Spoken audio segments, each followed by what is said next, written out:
Okay, it looks like we're on again.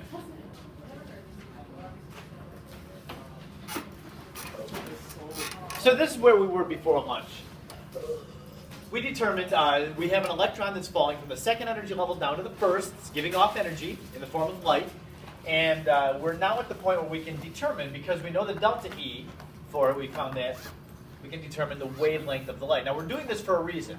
And if it's not obvious to you, you'll see. Let's go ahead and just plug the numbers that we know into this thing. We're solving for the wavelength. H, that's a constant, 6.63 times 10 to the negative 34th. Joules per hertz. The C is the speed of light, 3.0 times 10 to the 8th meters per second. And then divided by our delta E, which is what we calculated before. Now this is where we have to just be in tune with what the sign is on the number. It is a negative sign for the energy, but we've got to get a positive value for the wavelength. So where I would want you to keep the sign on the energy as negative, because that means energy is being released. That's what I'm doing, putting this negative sign out here. You'll never see the negative sign out there, like in a book or whatever, but we do have to negate the negative change in energy. Did you have a question, Alan? I was just about to ask why is it negative? Just to, yeah, because the delta E is going to be negative, but the wavelength has to be positive. So I'm doing that to cancel out the negative on delta E. Okay? So our delta E is negative, well, I'll just make it positive so the negatives cancel out. 1.633 times 10 to the negative 18. Joule. Yes. If the change in energy is positive, would it be then the negative sign would? Well, if the change in energy were positive, that means that energy would be coming into the atom. That would cause the electron to become excited. It's not going to give off light if it does that. So we would never have to calculate a wavelength. You know what I mean? Delta E's got to be negative. Okay, so this is going to give us, now what is the unit that we're going to get when we calculate the wavelength? Look at how the units get canceled. The joules get Hertz per second. Joules cancel. hertz per second. Okay, what would hertz per second be? Because we have hertz, well, I guess we have hertz in the denominator and seconds. A hertz is a 1 over second, so when you have hertz in the denominator, that means the seconds comes up to the numerator. And then you So they would cancel out the seconds there. meters. They would. So yeah, we're just left with meters, and is that reasonable? Yeah. That's the unit of wavelength, is how far one wave is to the next. So when we calculate this, we would get a number, something times 10 to the negative 7th, I think. Can you calculate? Yes, you want to calculate?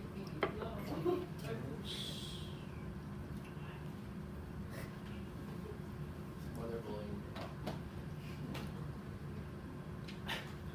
I can stand up to Gears Game Boy. Gears, don't worry, I'll help you.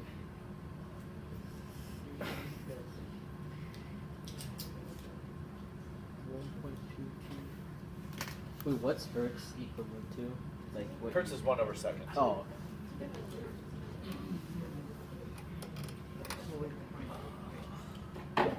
1 point something? 1.22. 1.22.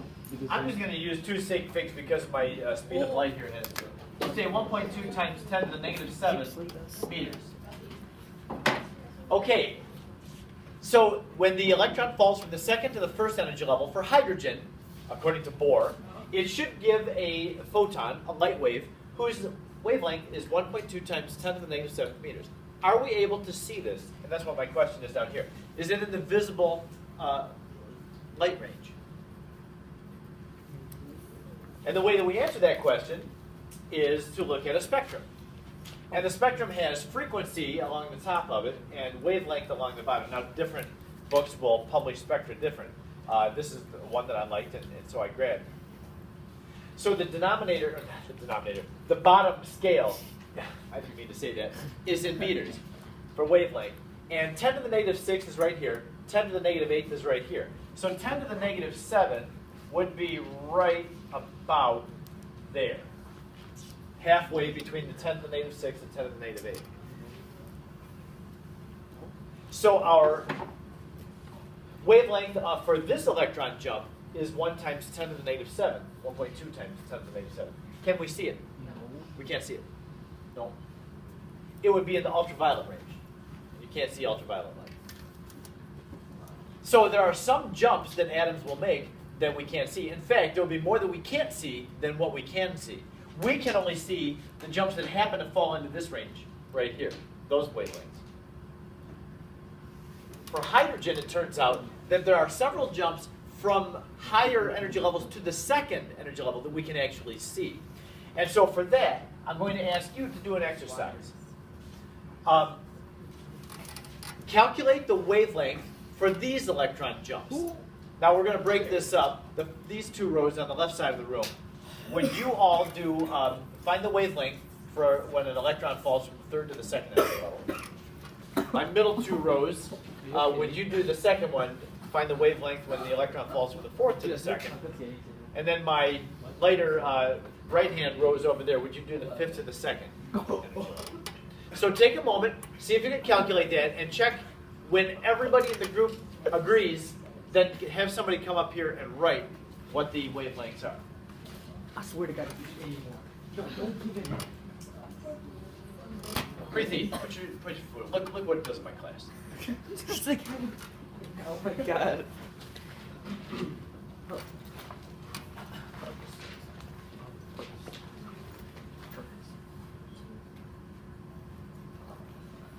Justin, are you okay? Justin.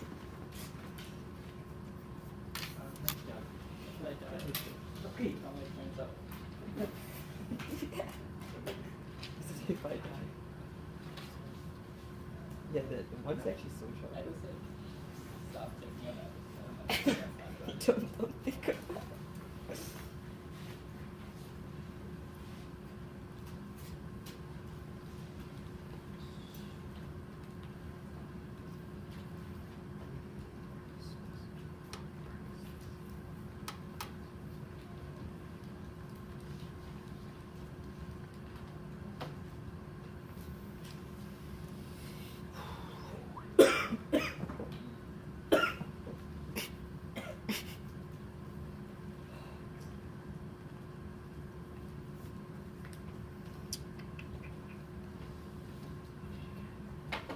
Wait, I'm still doing it.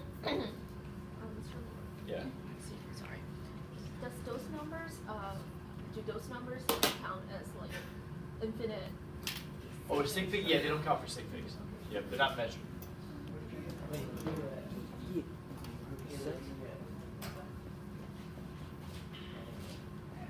Justin, how did you already finish? You're not writing it down. This is my cup.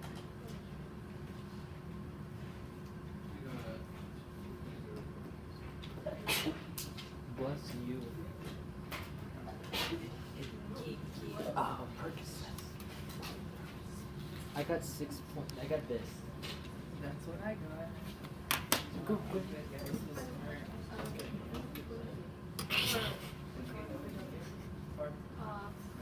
Stop.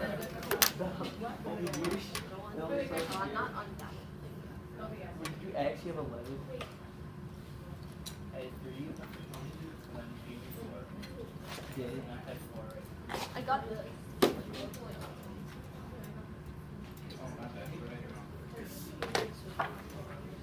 But she didn't get that touch. I swear to God, she. She's not writing it. Right? Oh yeah. Yeah. These points did. Yeah. You all agree? Okay, good. Which one do you get? Okay, no, you didn't.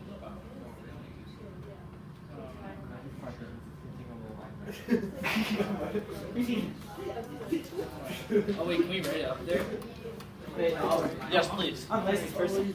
I'm trying to. That's a good one. No, you're not. After English class, it's gone. Okay. Okay. So it means right? Like it should be. Yeah. Okay. Just write What something. is C? Oh. fine, right? Yeah. 3.0 times 10. Man. It's fine. Wow, you really like to take your time with something. But yeah, I mean, if this were a quiz or whatever, you'd want to have two big Small bits that numbers and look at it. It's like a pubic. Okay, while we're just finishing this, if you already have, my two outside groups, if you already have your wavelength in meters, would you be able to convert that to nanometers? Yeah. Because often, wavelength is given in nanometers. Those waves are so close together that usually is the unit they're expressed in. But how many nanometers are in a meter? A nanometer is a billionth of a meter. Oh, I was close. Billion. Yeah, so there's a billion nanometers. Wait, what's the What's million? Million's micro. Yeah.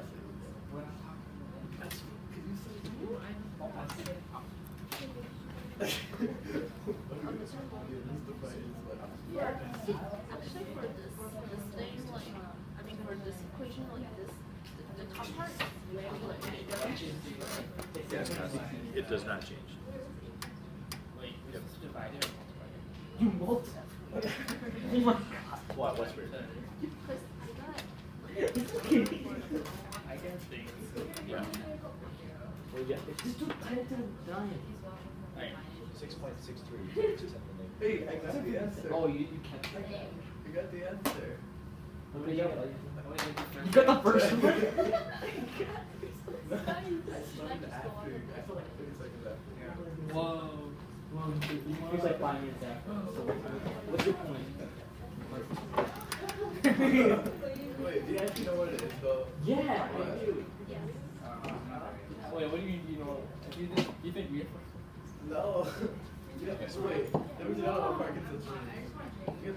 So- Parkinson's is an autism. Oh, but it's got to be kind of C. Describe you. It's H times C. I don't know. Randomly generated. Okay, so the numerator is H times C. I at least your like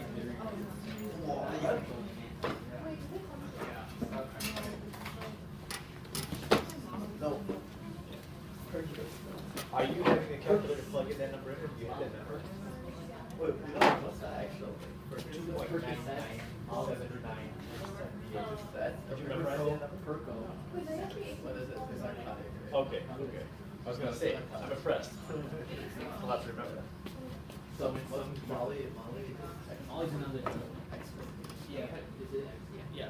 It's just like Well, what's up? So if you figured out how many nanometers these are, can I have you come back up here and write down what the measurement is in nanometers? Yep. I'm gonna die. Oh, that is you. There's 9 zeros. Yeah. I mean, 266.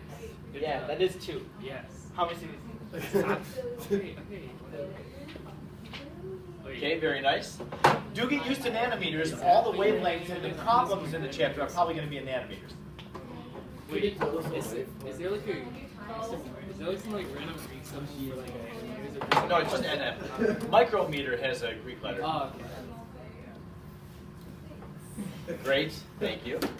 I already went through like 5 minutes. Oh, I dropped. Why are you so hard? just eat one more. Just eat 3 times. Okay, thank you. Oh, good job. You actually know. Just eat one more.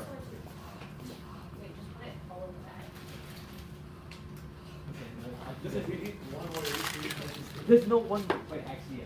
Here's what I want you to see. We looked at the hydrogen spectrum yesterday through our diffraction grading classes. And if you remember the hydrogen, it was the first one that you saw. There were 4 visible bright lines in that spectrum. One of them was at 660 nanometers. And so that is in the visible range. If I can take you back to this, we see that the visible range is between around 400 to around 700. That's roughly the range of, and this is in nanometers, range of wavelengths that we can see.